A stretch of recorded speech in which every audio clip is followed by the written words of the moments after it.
Let's learn on how to upload class or list of your learners to your Evalvi.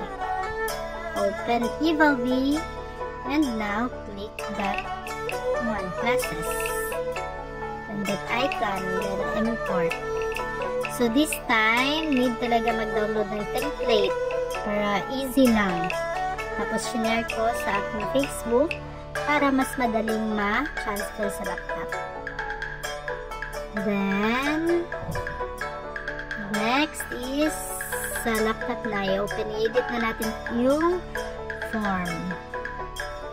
Downloaded.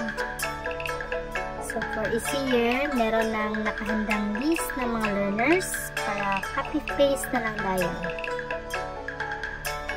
Okay, from SF1, edited na yan. Then, copy.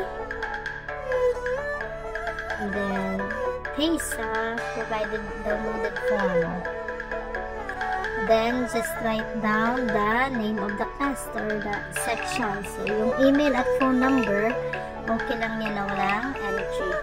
Pero need na lagyan ng entry yung roll number talaga. Yun yung importante na dapat maibigay sa learners. Drag down,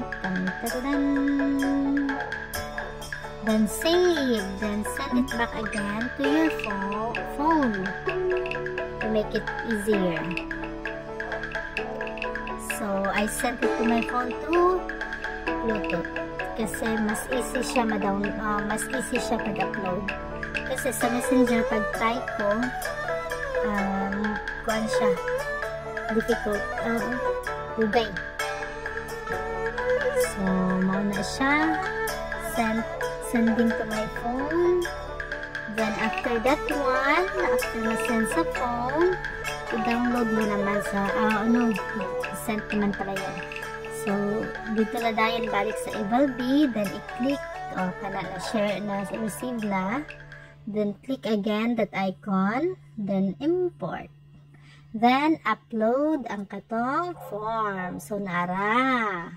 So, import again. So, tada! Naa na din siya. So, with section. Then, i-view dayon. So, mga Lisa learners. Thank you for watching.